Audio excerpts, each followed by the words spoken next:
All right, guys, welcome to the Fiveable NIMSY AP Reader Chat for AP Environmental Science. It is a crazy additional night in quarantine for everyone. I don't know where everyone's coming from. It's 6 p.m. Central where I am, but if you're coming from the East Coast, stay awake. We're going to make it. We promise this. We'll keep this as engaging as we can. My name is Matt Wells. I teach down in the Houston area. I've been an APES reader since 2012 and do some consulting for NIMSY around the country and some other groups. And we also have Kristen Shapiro co-hosting as well. Go ahead and introduce yourself. Hey guys, I'm Kristen. I've been teaching APES for 10 years now. I am, like Matt, I'm an AP grader, so we're the ones grading your essays. I also write some of the multiple choice questions that maybe you've seen in your AP classrooms. And then we also do lots of work with NIMSY, kind of training other teachers and working with students kind of around the nation. And we're both just so excited to be here to help you guys and to kind of steer you on the right path for your upcoming exam. Yeah, this exam is going to be different. And so we want this to be as interactive as possible. So we've got a couple of live stream norms on here. There is a chat you'll see over on the right. That is being monitored, so please be nice. And it's also an opportunity for you to ask questions there if you want to, or if you didn't quite get something. We also have an intern from Fiveable. Harrison is with us to deal with any technical stuff. So if you've got some issues in there, you'll be able to catch that in the chat as well. You'll notice along the bottom of your screen, there's a little button that says ask a question. That's a great place to ask something specific. And then everyone else, if you've been in the Fiveable platform before, you know you can upvote those questions. So you see a question there that you think, wow, yeah, I really want to know the answer to that. Vote for it, because that bumps it up to the top, and that lets me and Christian see that, and we can respond to it as possible. So any other questions on that, Kristen, before we go any further? Anything you need to clarify there? Nope, I think we're good.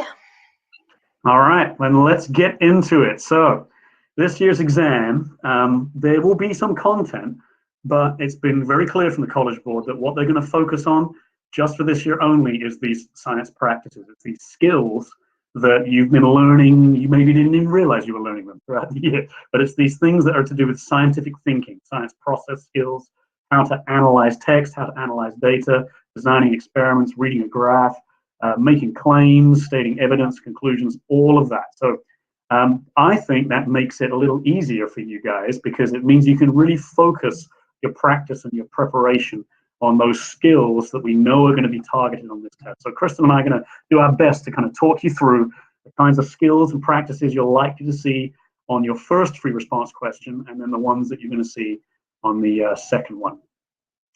So let's just kick right into the very first free response question. This is the long one, right? This is the one you've got 25 minutes to write and then up to 5 minutes to submit that so that it uploads. This is where you're going to either design an investigation or you're going to analyze an investigation and pull out the things that are listed down here in the bullets, where, yes, there'll be some environmental content. So you have to describe some concepts and understand some problems and things.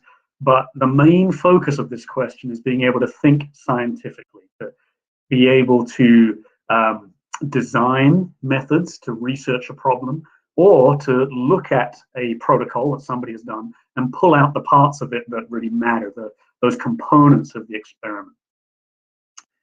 So let's just get a look at some of these. This is where they fall on these practices. You'll notice there's some concepts. You've got practice one, which is those environmental explanations. You do have to know some stuff, but remember, it's only over units 1 through 7. So you don't have to worry too much about water pollution and some of the global change things. It's going to be more focused on other areas, but you will for sure have visual representations, probably on question 1 and certainly on question 2, where you'll have a graph, a diagram, a model, something to look at and analyze. And then this question, FRQ number 1, is really focused on practice 4. And you can see all these bullets in there. It just details out exactly what you've got to do.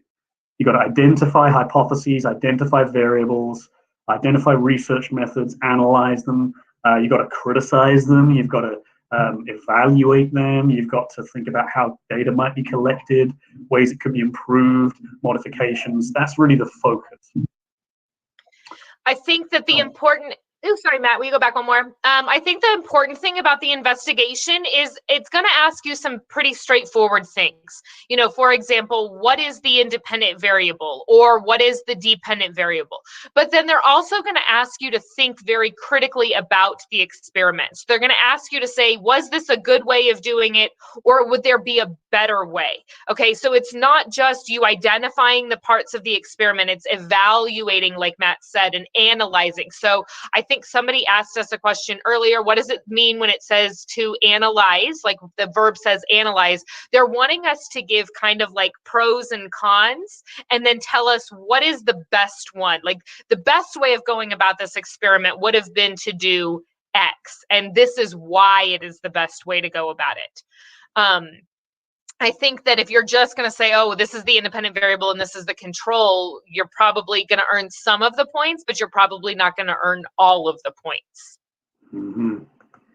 Yeah, you'll have read and have noticed from some of the updates from College Board that these are meant to be ungoogleable questions, right? They're not going to ask you something that you can just quickly, open a tab and say, oh, there's the definition for that. That's my answer.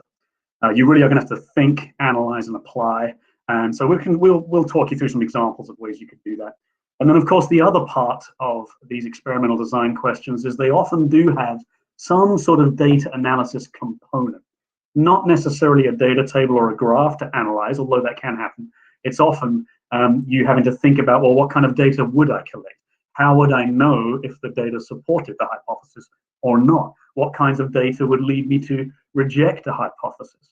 What kinds of modifications could I make that would result in different results? So you really do have to apply it. So if you think about that, none of those questions could be Googled, right? It's all scientific.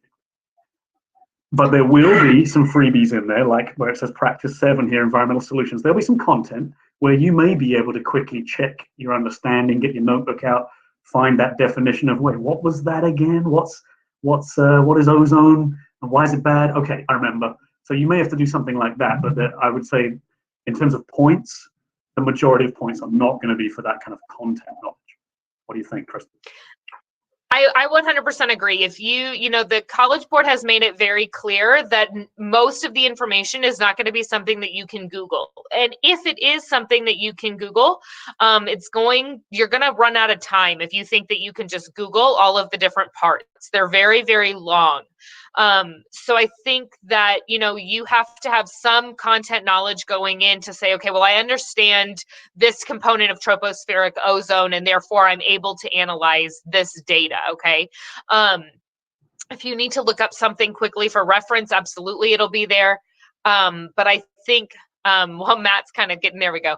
I think the other part of the environmental solutions is it's going to ask you to do the same thing. It's going to ask you to justify the proposed solution. So say, okay, I've looked at this experiment. This is what my data is saying. How would I fix that? And what is the best solution for fixing that? And sometimes that's information that you may be able to look up, but that justification is really what we as readers are reading to say, hey, did you copy that off the internet, or is that something that you truly understood? College Board is screening for you to just copy and paste off the internet, but it's really going to be that justification. Why is that the best solution, or why does your experiment suggest that this is the way to go? And that comes from being able to analyze the data or interpret the data. Yeah, we really want to see your thinking on this stuff for sure. That's how you learn points. If you can show your thinking, that's how you're going to earn points on this kind of question. Yeah, so again, go ahead. When it says to analyze, that really means give both sides and then say which one is kind of best. I don't think you're going to see a lot of analyze. I could be wrong, but that's not usually a traditional verb that we see. But they might ask you to explain, and then they might ask you to justify. So justify is really pick the best one, and why do you think it's best? Yeah, they may ask you to propose a possible reason for this particular thing, and then you'd have to back it up, just exactly like Kristen said. But there will be an experimental design component where you will need to think about how scientists do their research. And this is where you're really looking at ways to control variables. That is the main goal of experimental design, is how can I manipulate these natural phenomena in such a way that I can really target the one thing I'm interested in. Like how what is the effect of this particular fertilizer on this particular plant? I want to make sure that I'm targeting just this particular fertilizer and everything else is controlled, right? So that's the overarching goal of experimental design. It's the hardest thing to do in science, is to eliminate variables, control variables, and focus on the one thing you're interested in changing, and then the one thing that you're interested in measuring. And so here they are. Here are these variables.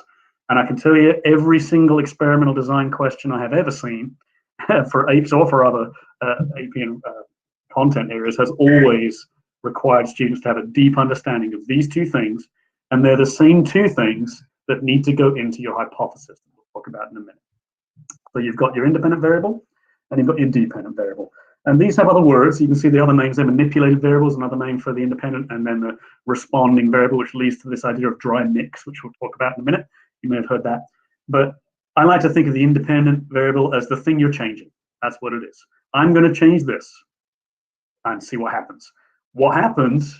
Well, that's the dependent variable. That's the effect that I'm going to measure because it's going to respond to the change that I made. And then you've got these, you have I like to tell my students, right? Go ahead, Kristen. Oh, sorry. I tell my students that I is for independent variable because it's what I am changing. And then the dependent variable is what's going to depend on what I am changing. Yeah, so and you know, like this chart that we put up here, you're allowed to have your materials out. And so I might encourage you to screenshot this and to print it out, or to screenshot it and write it out on a piece of paper in your own handwriting so that you can quickly just reference it. Sometimes when taking your test, you'll know stuff in your head, but it'll just make you feel more confident if you just look and be like, oh yeah, you know, I'm right. And therefore you can move along. You want to make sure that you're getting all of the possible points. And so getting those what we call like low-hanging fruit, like easy points from identifying the independent variable and the dependent variable is important because it's what's going to stack. It's going to help you build up your points values. It really is, because if you have a good understanding of these two things, it means you're also going to have a great hypothesis.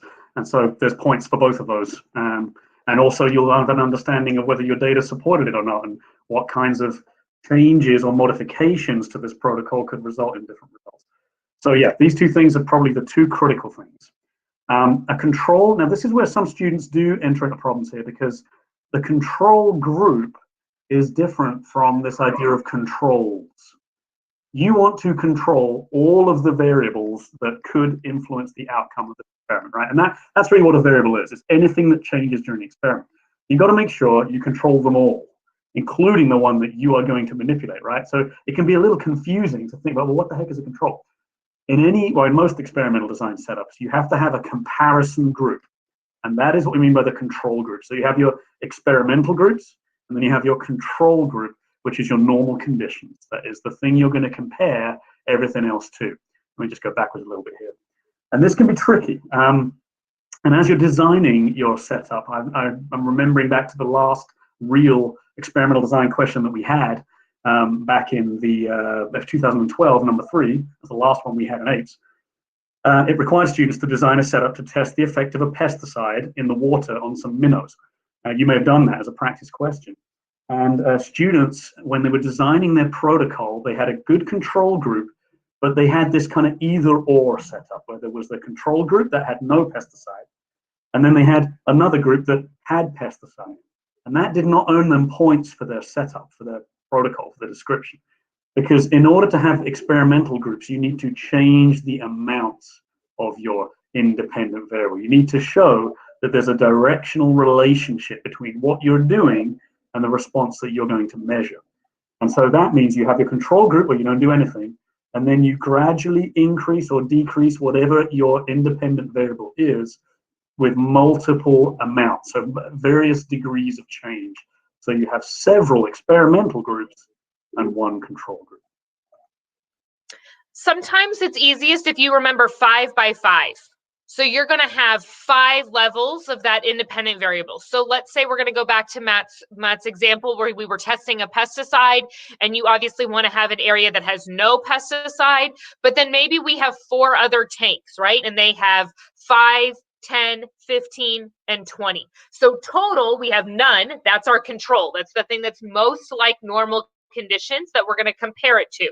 And then we have 5, 10, 15, and 20. So we have 5 what we call levels of our independent variable. And then the other place that sometimes, we're going to talk about it in just a minute, the other place where students sometimes lose points is they forget that you should repeat it. It's not just a one and done. So we say that we want to have 5 levels of independent variable, and we want to repeat it 5 times. We call it a 5 by 5 design. So if you want to make a little note that that's something it'll just help you remember, okay, maybe your experiment has to do with plants, right? The very classic example of growing plants with and without light.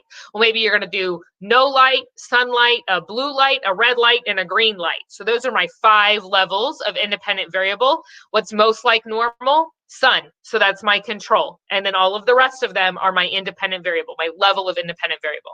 So 5 by 5 will usually help you get all of your points. Yeah, it's a good tip. I saw a question here in the question group here is how to write a hypothesis from JB, and we're going to get there. We're going to talk about exactly how to earn your points, because on that 2012 question, very few students earned the hypothesis point because of what the College Board was looking for, but you're about to find out what the College Board is looking for. So for example, let's just get a look at this little question that's up here right now. You've got this scenario where you're a farmer, you want to test crop yields. What would your independent and dependent variables be? So this is wide open, right? There's no structure to this. This is a very, very wide open problem. You're a farmer, obviously you're interested in increasing crop yields. What would you do to increase your crop yields? What might you test?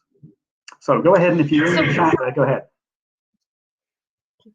And remember that there are multiple right answers to this, and that this is an opportunity for you to learn. It's better for you to say something wrong here and us to be able to fix it than for you to just kind of go through and not have a great understanding. So we're looking for you to say, what's your independent variable, what's your dependent variable, and put them in the chat. Yeah, go ahead and do that while we're just hanging out here.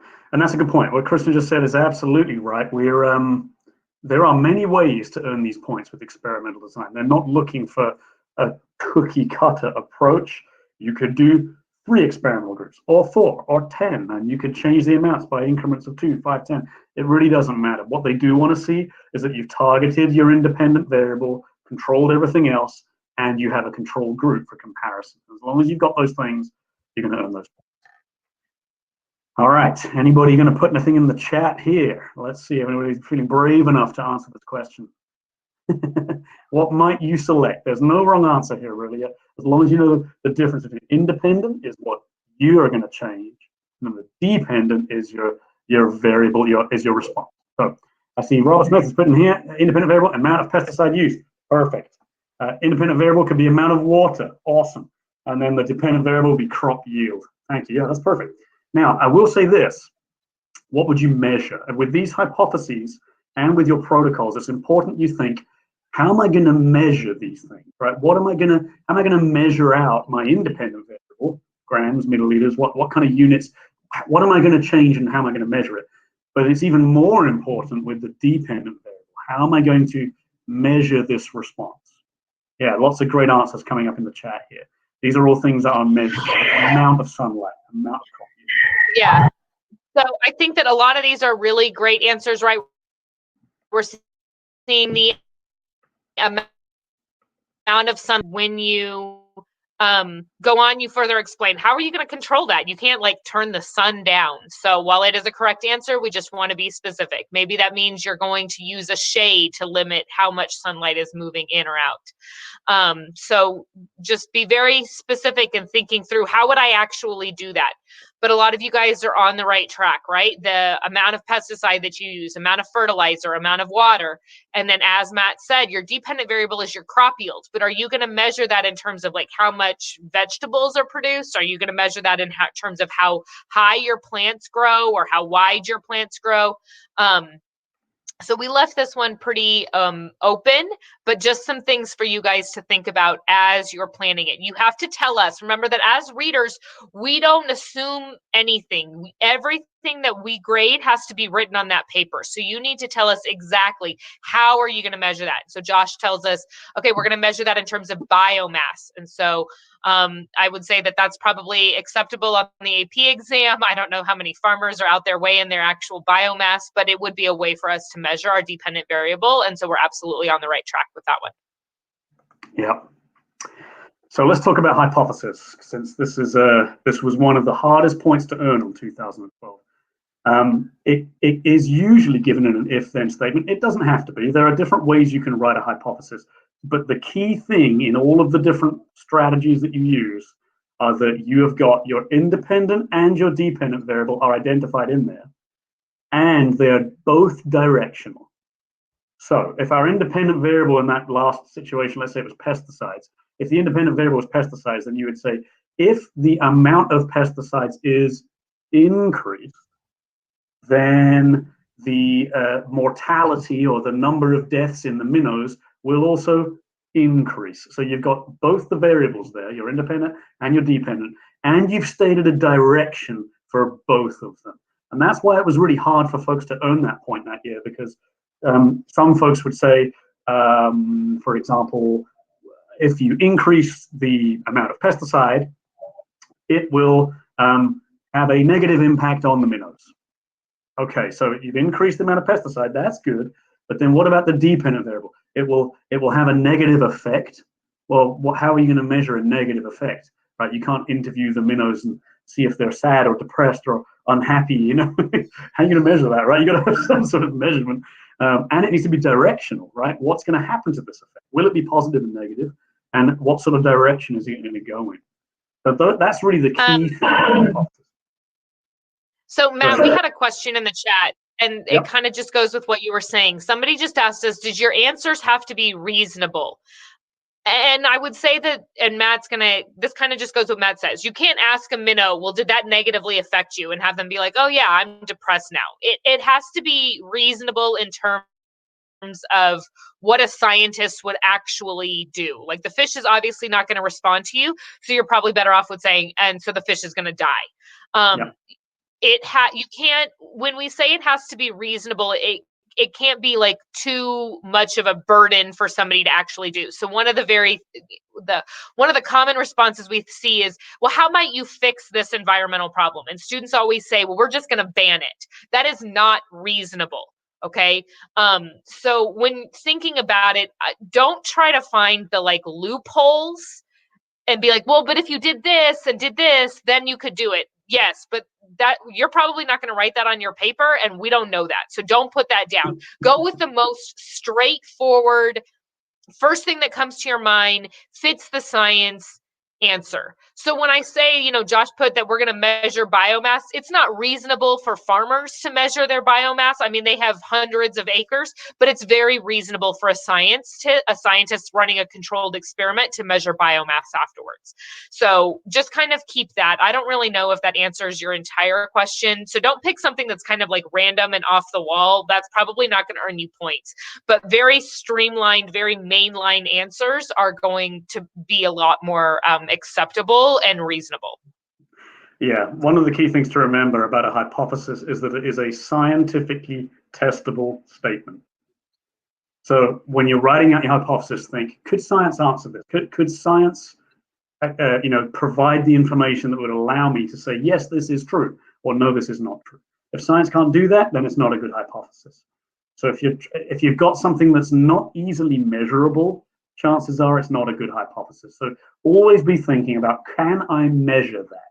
Can I measure this manipulation to the independent variable? And can I measure the response in some way? How would I measure that? And as long as you've got that in your hypothesis, chances are you'll be able to earn that. So it's two things. So it's making a prediction about the relationship between these two variables.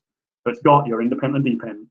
And then it's also stating a direction for each of those. And both of them need to be measurable and reasonable. So I think that probably answers your question. So moving on then, once you've got your hypothesis there, you've got to think, okay, if I'm targeting just this independent variable and I'm measuring the response, well, what else could influence this? What else could affect these plants or these minnows. Those things are going to have to stay the same. And that's where we run into this terminology issue sometimes. You can call them controls because you're controlling them. A better term is probably constants.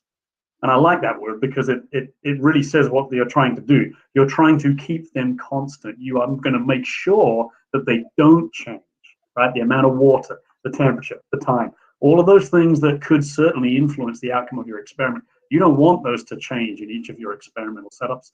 So it's good to think of those variables, the other things that could influence the experiment, as constant. And then it's also good to think about, as Kristen said, 5 by 5 is a good way to go because it lets you think, well, how many setups do I need? And then to think about the validity of it. Maybe you want to repeat it a few times. Maybe, I mean, do you want to put 5 minnows in a tank, or is 500 better? It's always better to have more, right? Your sample size being larger is always going to be better.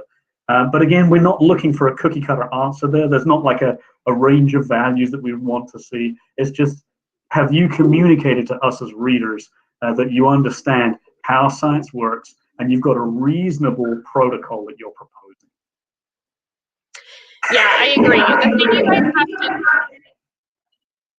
guys have to keep in mind is that you're going to be limited in your time. So if you go into super detail on, parts A, B, C, and D, then you might not make it to E, F, G, and H. And so you need to think about that. You need to be specific, but don't spend all your time on the experimental design, trying to get it just exactly. I mean, you want it to be right, but if you get too nitpicky on your experimental design, you probably will miss points on the rest of the question. College Board has told us that they do not expect students to finish. These questions are long, so don't freak out if you don't finish, but make sure you prioritize your time. Please keep the timer on your screen. I know it's going to be kind of nerve-wracking, but keep it on there. It's going to help you because it's going to help you say, okay, I spent 3 minutes answering just part B. I need to move on to the other points. Yeah, that's very important. If those of you that have had a chance to look at the videos that came out earlier or yesterday and today, going through practice questions for FRQ 1 and 2, you'll have noticed the experimental design questions there where the points were available. In previous years, like the 2012, the last one we've had, there was, there was a concentration of points in the experimental design part. But on this latest version that we've seen, these practice tests, for that question 1, the setup was just 1 point. It wasn't 3 points. Hypothesis, 1 point. So yeah, you don't want to be writing paragraphs and paragraphs going into endless detail on what you're and how you're going to design this.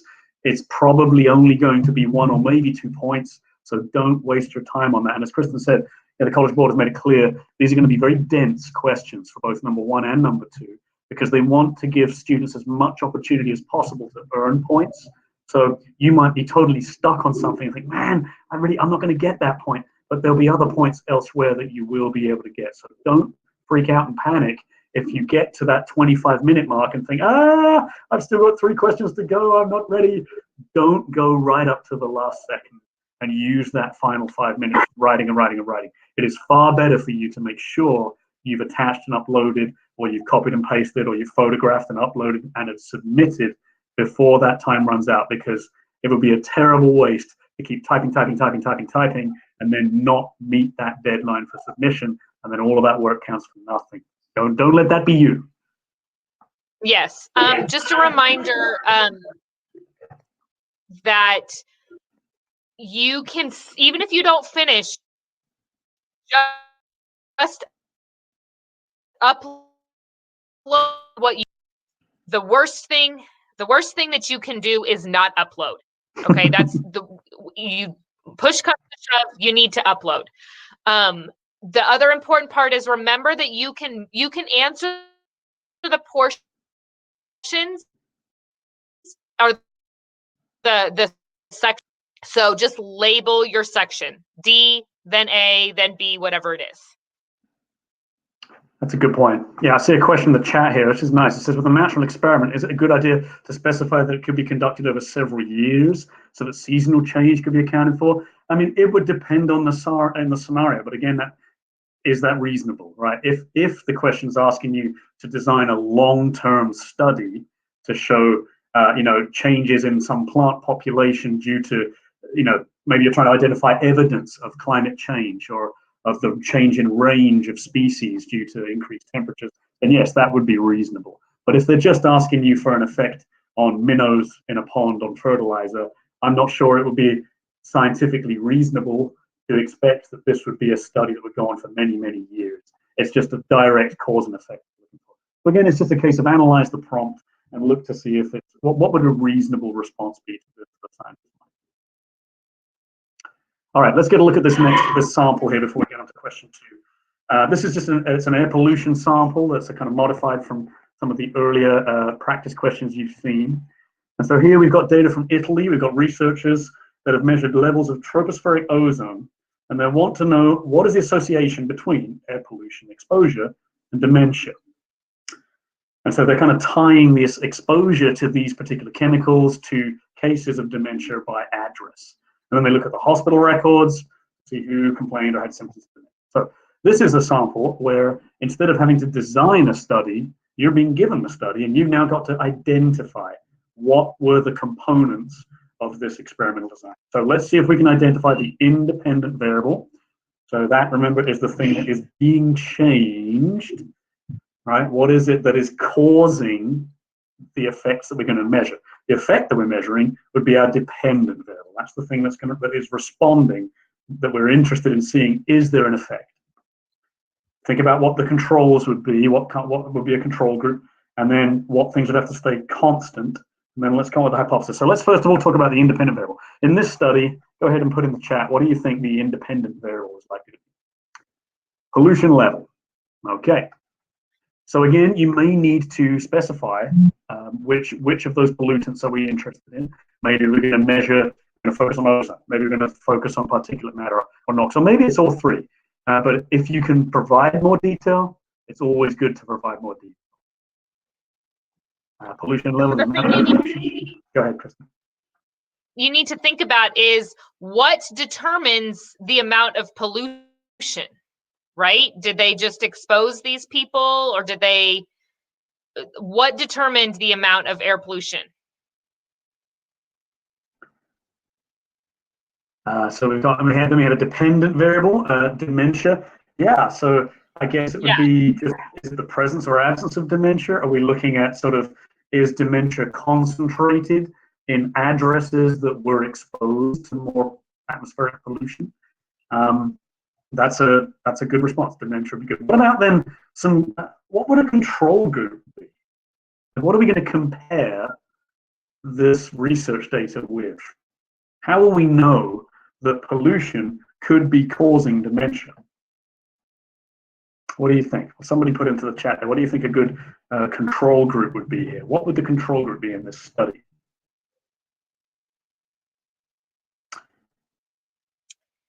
Yeah, question here. Would I've not gotten the go ahead, Kristen.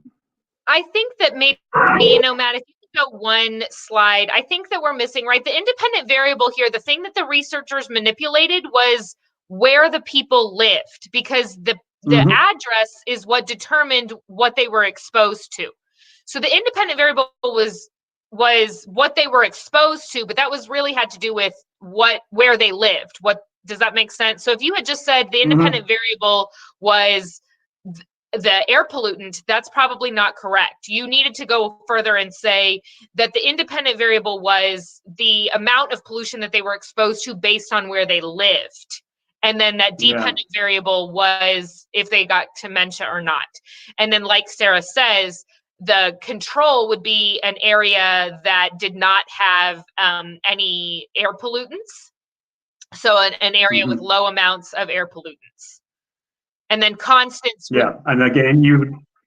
Constants. Go ahead. Yeah. So you would want to know. Right. And so. Sorry, we got a big delay here happening. Oh, sorry. And so then, Robert, I think you're confusing a constant and a control. Remember that a constant is something that we're going to keep the same. So we're going to keep the same as, are you going to compare 5-year-olds to 80-year-olds? Well, 5-year-olds don't get dementia. So a constant is something we're keeping the same throughout. A control is, like Quinson and Sarah said, an area that has normal conditions, an area that doesn't have any air pollution. Yeah. And so you're going to want to measure the levels of dementia that exist in those addresses as well to compare them. Because that's the only way you're going to be able to prove or support the idea that there is a relationship between these two. And so let's talk about that, right? That hypothesis. Let's think about what was the hypothesis that this research study was testing. Let's come up with a statement that would identify the two variables we've talked about and predict a relationship, right? So let's go ahead and put that in there. Go ahead and put that in the chat. Somebody brought up a good point that our control is being normal conditions. Well, we don't know what normal conditions is. You probably need to specify it. You would say normal conditions for air pollution.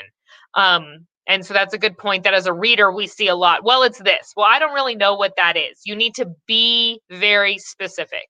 A control group could absolutely. Allison asked if a control group could be the average number of dementia reports over a year for many different locations. And that could also be a control group. Like Matt said earlier, there's not a right or a wrong. I mean, there are right and wrong answers, but there are any number of right and wrong answers that the reader will be accepting. Yeah, there'll be lots of opportunities for you to earn your points here. But with the hypothesis, So Allison, let's see if we can identify them. Well done. If people, here's one from Skurla. If people located in a place where NOx is abundant, then the amount of dementia and exposure to air pollution would increase.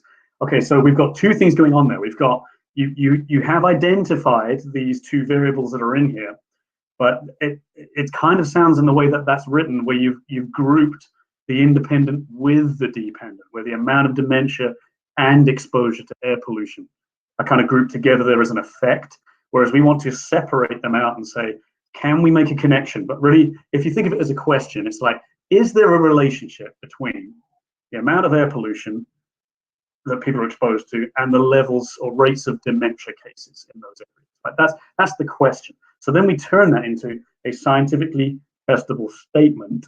And so let's look at another one here. Let's see. As NOx, particulate matter, and tropospheric ozone increase, the concentration of people with dementia also increase. Yeah, I think that's a good one. That's showing you an increase in your independent variable. That's directional. It's increasing. And we're predicting an increase in the concentration of people with dementia, or the number of cases of dementia, something like that, will also increase. It's great. Well done. Okay.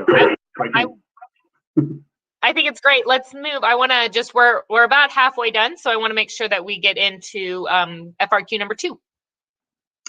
Yeah, so in terms of these tips that we've got here, just remember to, we're going to share a document with you. You may already have clicked on it. That is a one-pager that shows you how to kind of click through all these things and score the most points that you can. But let's get on to question 2. So pre-response question 2 is, this is different, right? This is not where you're trying to pull apart necessarily an experiment, although it can have data. So you could have a data set and a graph that was from some study that was done. So don't kind of switch off your experimental design brain completely when you're on question 2, because you're still going to need to think scientifically in order to answer these questions. But this is where, yes, there'll be content. You're going to have to describe some environmental processes, but primarily what you're going to have to do is analyze a diagram, a model, a graph, and then you're going to have to make claims about that information. And you're going to have to, as always, there'll be problems that you've got to understand and propose solutions for, and then back up that proposal with evidence and reasoning justified. So remember, this question is shorter, right? You've got less time. So that's where I think when you look at the practice questions that we've seen so far, they're very equal in size. I'm not sure if that's going to be the case with this, because the first question is 30 minutes, including your upload time. But then you've also got the second one, which is a lot shorter. So I'm expecting it's not going to require quite as much work to be able to do it in, but we shall see. In fact, they've said that they're going to shorten the type 2 question. So it won't look quite the same. It won't look exactly the same, but the skills that are being assessed will be the same. So you do need to know some content, and you will have to analyze some data, obviously, and that you've done tons of this throughout the year. You're going to have plenty of that. You've got to be able to not only figure out diagrams. They love throwing these weird pictures at you. You've noticed this if you've done some practice questions on the multiple choice and in FRQs. Every once in a while, the College Board will throw a really weird-looking diagram at you that you're like, what on earth am I looking at? But just take a breath. There are going to be clues to how to solve this problem just by looking at that diagram. And then don't forget, you still have to have your problem solution brain switched on. You've got to wear that hat with you. You've got to always be thinking about the context of this question. If something's gone wrong, there's a problem, how could we solve it? So here's an example of one. Christian, have you got anything you want to add to this practice?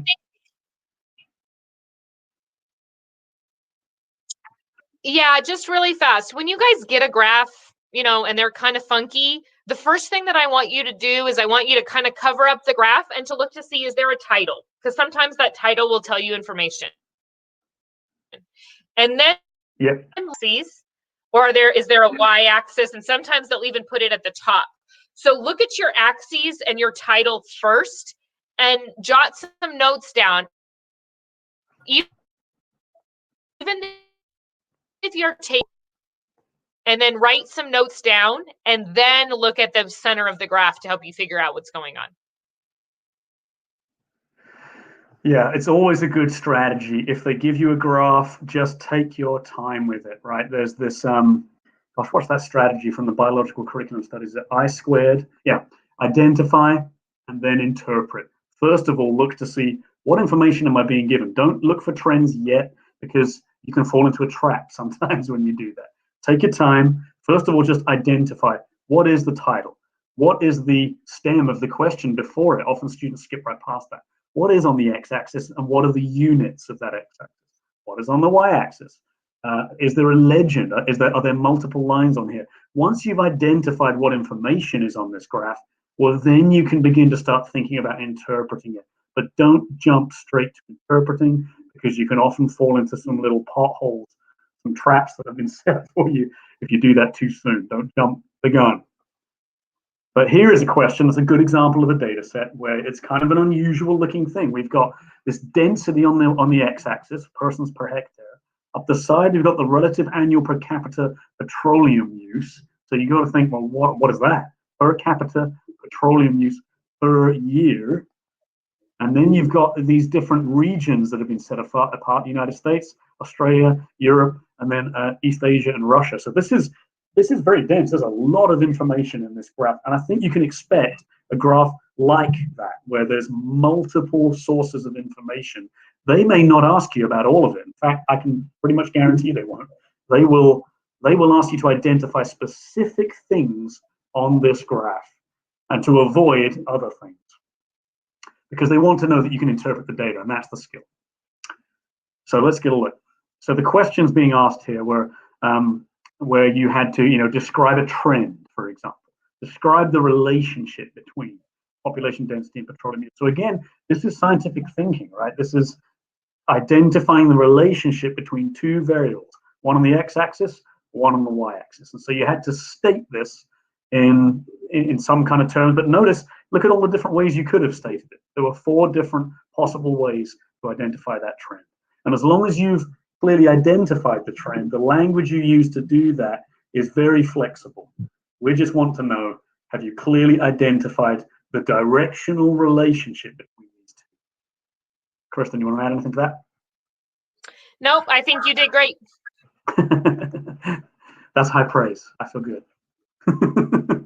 Wait, why is this not changing? Oh, here we go. Wait, are we at the end?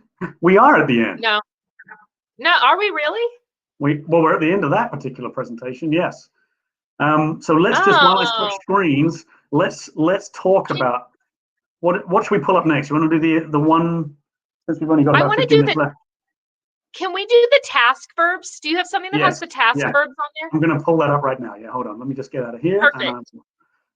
Go ahead and put your questions, if you've got questions, in the chat or down in the ask a question. While I'm switching screens out here, we will we'll do this. Let's see. I think that's right. Let me look back at this graph really fast. As the density increases, per capita petroleum decreases. Yes, that is correct. Yes. Okay, so you guys should now be seeing on screen this I one think pager. Everyone seen that? you need to like focus it in the middle. Okay, hold on. Bum, bum, bum, bum, bum. Here we go. All right, how about that? Are we good? Perfect. Kristen? Good, all right.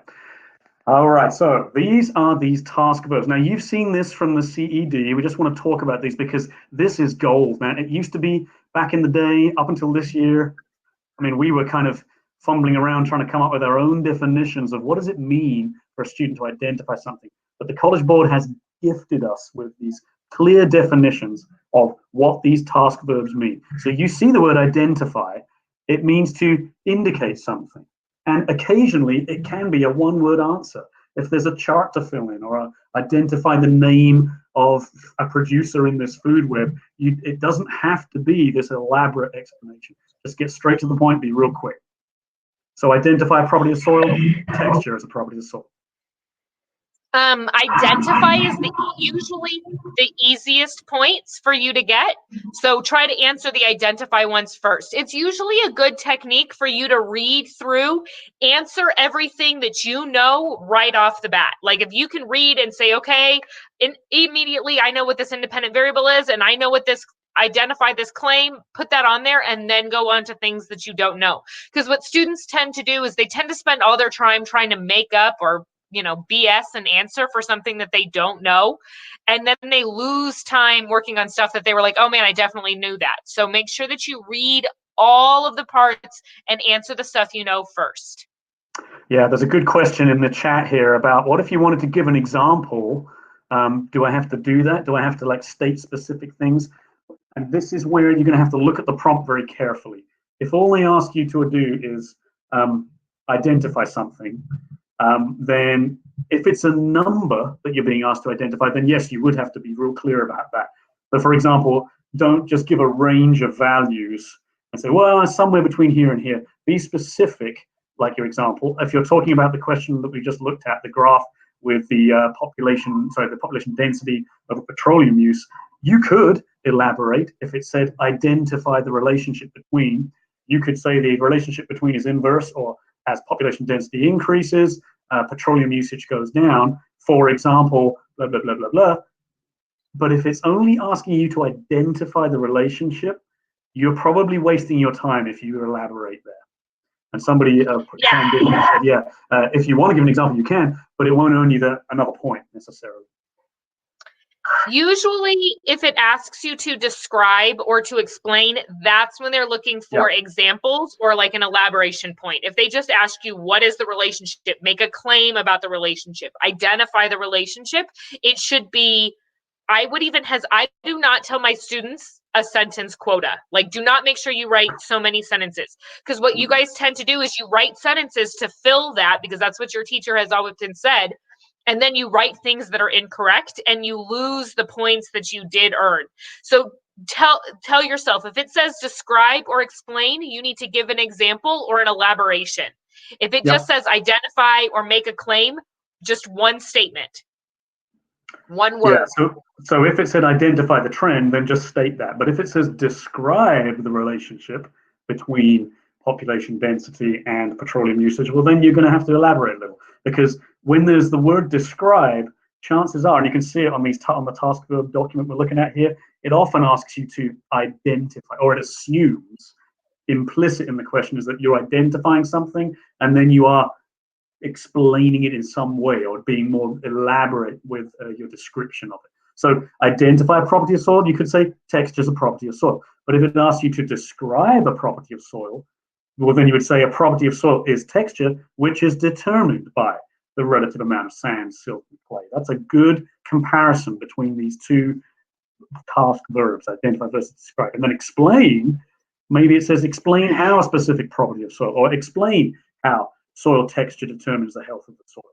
Well, now you really have to often argue. This is where claim, evidence, reasoning comes in. And if you know how to do that, that's a very useful skill, because often with an explain, you are having to teach someone something. You've really got to pretend that the reader, as we're reading it, is we want you to teach us this concept or this relationship. Explain to us how this works. Assume nothing. Assume we don't know anything at all about this topic, and you go ahead and just tell us what we would need to know to understand how, in this example, how this property of soil determines its health. Explain that to us. Teach us.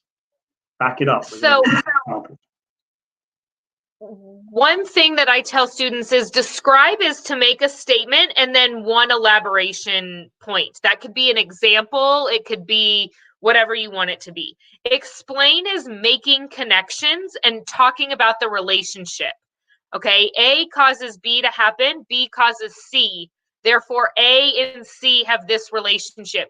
If it asks you to identify and you list that relationship, you're certainly not going to lose points, but you are not using your time efficiently. But it asks you to explain, or if it asks you to explain and you just describe, you're probably not going to get the full points. Usually, not always, but usually explain is worth 2 points. And so you have to tell us as readers enough for us to give you 2 points. If you can ask yourself, well, how does that work? Or why does that work? Or what else is happening? Then you haven't finished answering an explain question. I'm not going to give you sentence maximums or minimums, but you should be writing more with explain than identify, but don't write too much, because then you're wasting time and you might say something wrong. And then you'll lose the points you've already gained. Yeah, you got to play the game here. But this is where these task verbs are so powerful, because they can help give you clues as to where the points are and also if you're running out of time, if you've only got 3 minutes, that may not be enough time to get and explain a couple of points, but it may be enough time to identify something or describe something. So just kind of manage your time. Notice with explain, this is where it's how and why, right? So identify and describe are really just give me the fact and then maybe describe it. Give me some details about that fact. But if it's an explain, you're having to persuade somebody how or why something is the way it is. Why would this be a good idea? Why is this bad? For example, the one that I always do with my students at the beginning of the year is we talk about, explain one negative environmental consequence of increased atmospheric warming. And so students will say, well, one negative environmental consequence of atmospheric warming is it can cause land ice to melt. Okay, why is that bad? Oh, well, it could cause sea levels to rise. Okay, great. Why is that bad? It could cause flooding. Okay, why is that bad? That could lead to flooding of coastal habitat or loss of habitat. Okay, now we've said why it's bad. So you often have to keep asking yourself this question with these explain prompts, is if it's asking you to explain or justify why something is the way it is, make sure you keep asking yourself like a 5-year-old, why, and finish that thought. So we have a couple of questions in the chat. So yep. Scarler asked, do we need to make a connection back to the statement for an example, for an explain question? So yes, connect back to what we originally asked. And then Sarah wants, could you give us another example of a describe question? So maybe like describe the impact of industrial agriculture. Okay, so that would be a good describe. I would say, well, with industrial agriculture, typically farmers tend to use pesticides and fertilizers. Pesticides and fertilizers can cause an increased use in fossil fuels, which can lead to acid rain.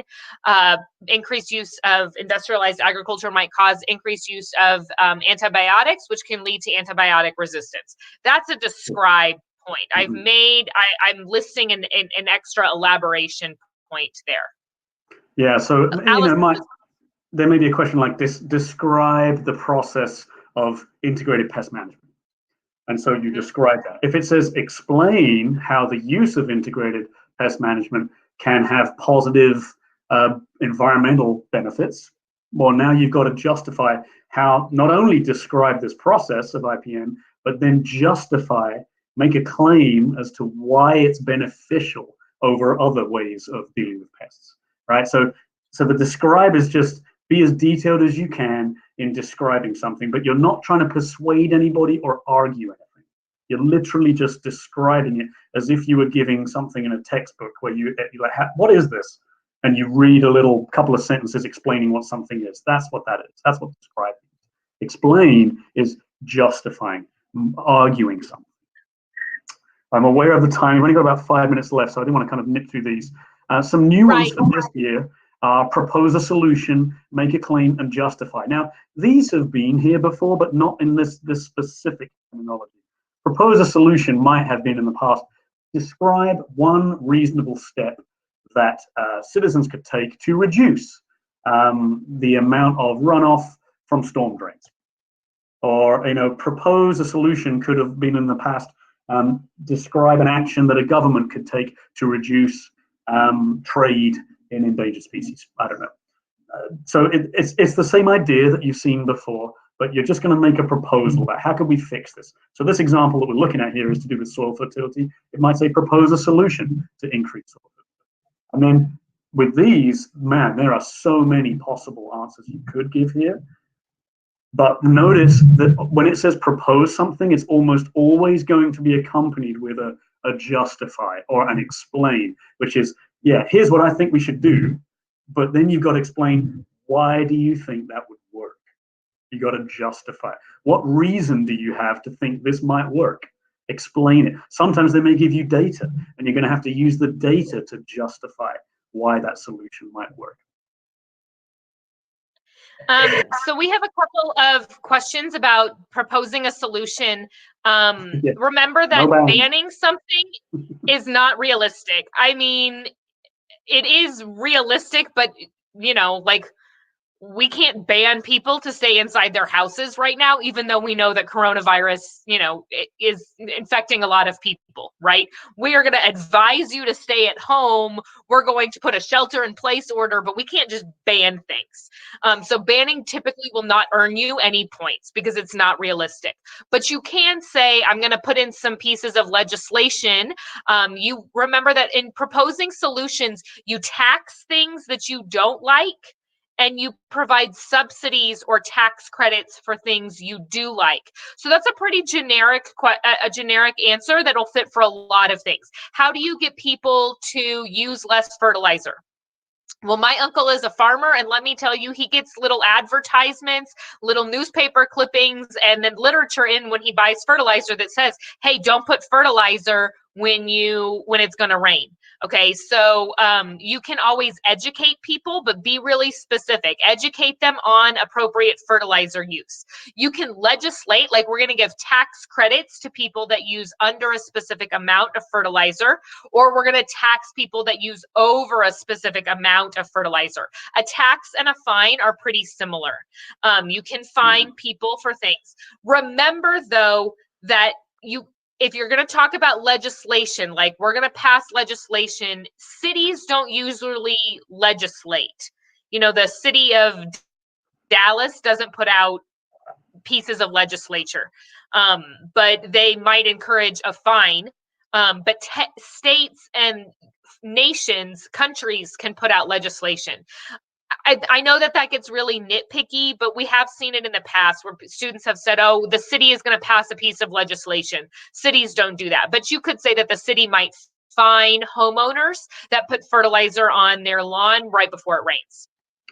Yeah. Educating people is always your go-to answer, but just make sure that you specify, what are you going to educate them on? Don't just say educating.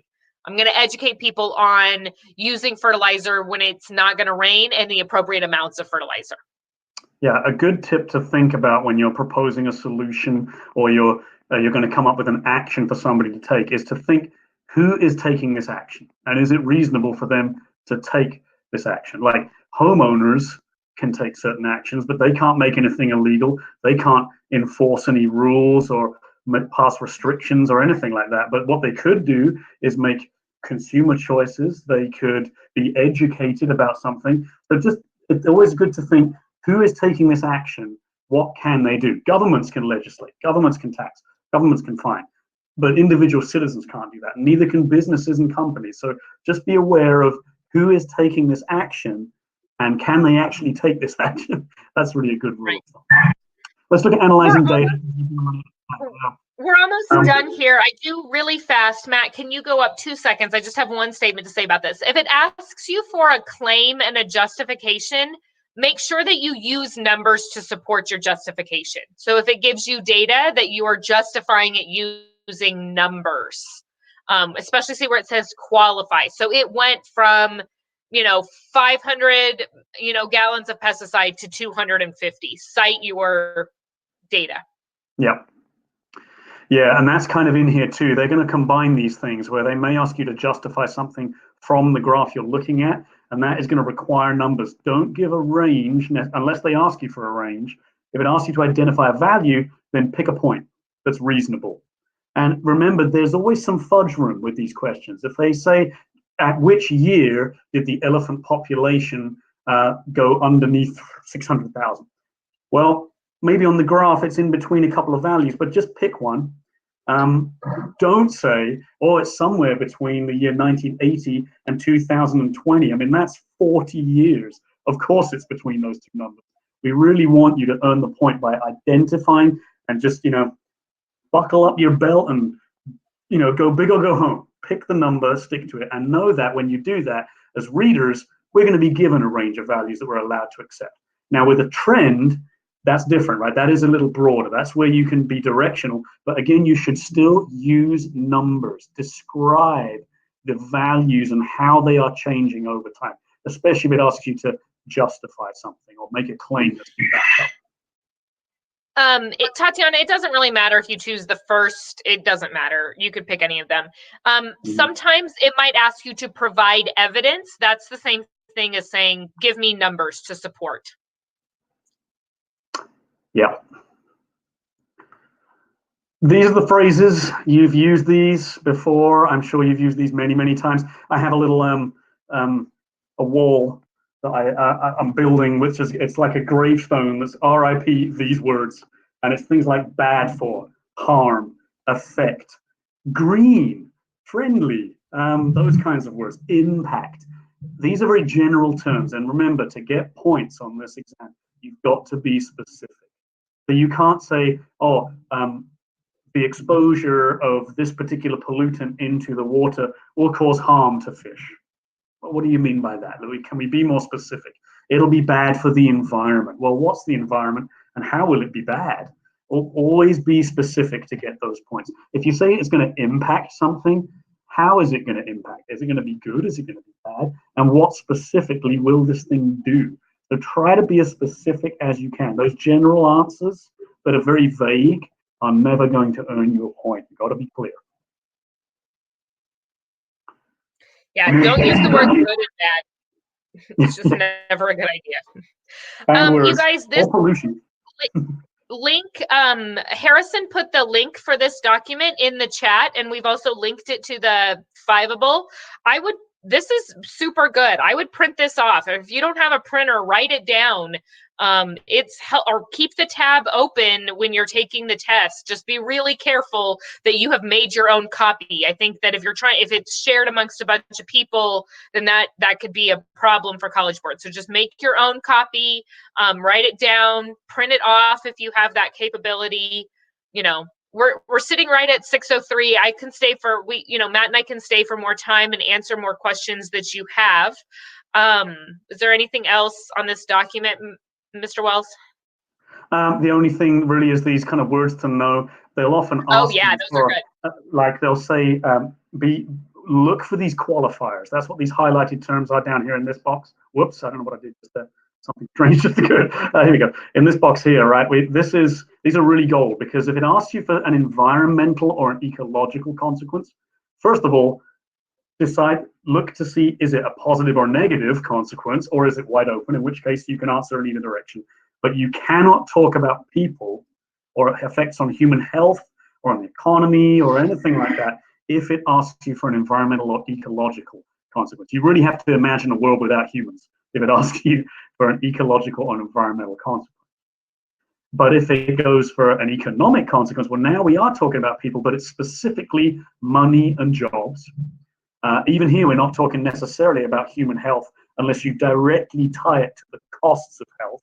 Sometimes that can be an economic consequence. But generally speaking, if it asks you an economic consequence, the way you earn your points is thinking about who is going to make money from this, who's going to lose money, what jobs would be created, or what jobs might be lost.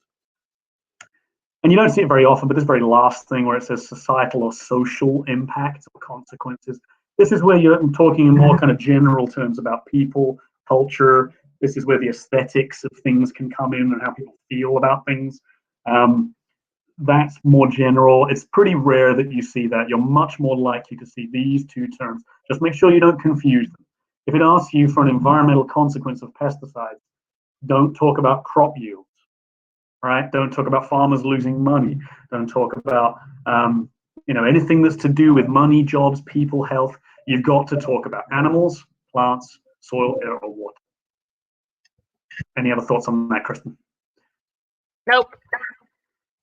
All right. Well, guys, I know we've gone over a little bit here. We want to stick around. Obviously, you're not required to hang out, but if you want to stick around, if you've got some additional questions to ask, go ahead and put them in the chat, and we'll stick around for a little while longer. And unless, Harrison, we are required to close this down. No, you're not required to close now. I just wanted to come say hi. Thank everybody for coming. Fiveable wants to thank NIMSY for this partnership with the AP Readers, and we wanted to remind all of the live stream participants to go check out the NIMSY AP Reader streams for all Englishes, maths, and science classes that we have up until this Friday. Make sure you check the calendar on our Instagram story, guys. Thanks. So somebody asked a question, what about the slides talking about the exam questions, when or where we can download them? That I think is on AP Classroom. Yeah, and I've also attached it. You should see it as one of the resources attached to this stream. It is a PowerPoint presentation called 2020 Exam Info from College Board. We didn't get to it today because we had other questions, but there's everything you need to know about the AP Environmental Science exam, all the logistics, the rules, what you can and can't do, how to upload, all of that stuff is on that PowerPoint. But yeah, you can go directly to College Board. It's a PDF document, the big one, but it's also there. I think, Harrison, can you hook up with the link? If you want to share that link, Harrison, you can do that. It's the 2020 exam info. Google Sheet. All right. Google Sheet. For the Fiveable people who are watching this on the Crowdcast app on your phone, I just linked the Fiveable stream page. Like, this is the place where you go, and like this is where you get your Olympics points for staying live in the stream. And that also has the resources right under the video if you scroll down. I can link the 2020 exam PDF PowerPoint thing in just a second. Thanks, Harrison. You've been so great. Yeah. Thank you guys for doing this. We love this. We are here to help you guys. Does anybody have any other questions that we can answer for you guys? You can just drop them in the chat or drop them in the ask a question. And this is the PowerPoint I'm talking about. If you are clicking on it, that's what you should see when you put it up. If this is what makes you piss, you're. Thanks, Harrison. That's it. Yeah.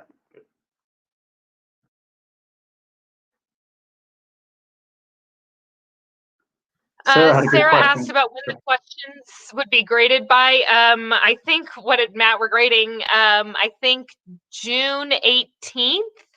So I would say that your questions, you will get your score reports probably normal time, middle of July, late July would be my guess. Yeah. Oh, Harrison says July 15th. It is July. Yeah, the College Board did publish that date. But remember, your teachers will get your responses on May 26th. So you will have an opportunity to go over with them if you want to. Obviously they won't have a rubric. They won't know how it was scored or what score you might have.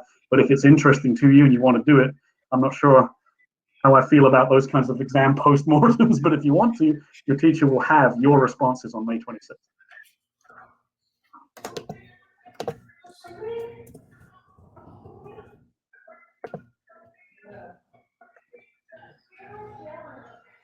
Yes, mommy's been yelling a lot.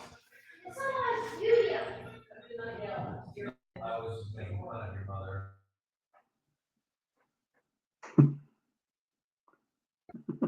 Sorry, Harrison, we were hearing your Okay. family there for a little while.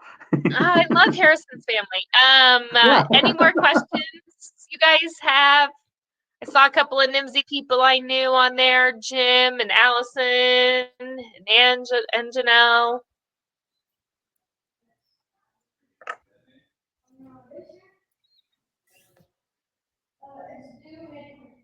We appreciate you guys being here, being enthusiastic, asking questions. It really made it a lot better for us. Yeah, you guys asked some excellent questions. And remember, all of this is available to you to go over later on, and just use those resources. And most importantly, practice uploading, copying, and doing all of that stuff. Make sure you do that with the device you plan to use. It's open as of yesterday. You can go to the College Board and start messing around with that and make sure your device works okay. A little dry run you can do. Give it a go. Matt and Harrison, do you know the answer to this? Somebody said they had an issue attaching their Google Doc. Do you know what documents are available for attachment? Yeah, no, so you cannot attach a Google Doc. What you have to do is download the Google Doc first and then attach PDF. If you're in a Google Doc, the best thing to do is to copy and paste it into the browser that way. And because it won't, if you just put a link in there for the Google Doc, it will not take that. You would have to download it into some kind of format that they will accept, like PDF, doc, text. There's a few others that they will accept, but no, a Google Doc won't directly attach. That's a good question. Thank you. Yes, and I wanted to remind everybody that I have an FRQ review stream tomorrow. We're going to be going over the 2019 FRQ questions. They're going to be edited a little bit for this year's exam, but I'll also make sure to cover exam logistics and the exam demo for all APE students. Remember to keep getting Olympics points, keep competing, keep doing all of that stuff, and stay on Fiveable to study. All righty. Well, I guess we should wrap this up then. This has been a good time, guys. I'm going to end the broadcast. Bye-bye, everybody. It's been wonderful having you on here. Thank you, Kristen. Thank you, Harrison. It's always great to work with you guys. See you again. You're a rock star. Thank you. Thank you. See you later. Bye-bye.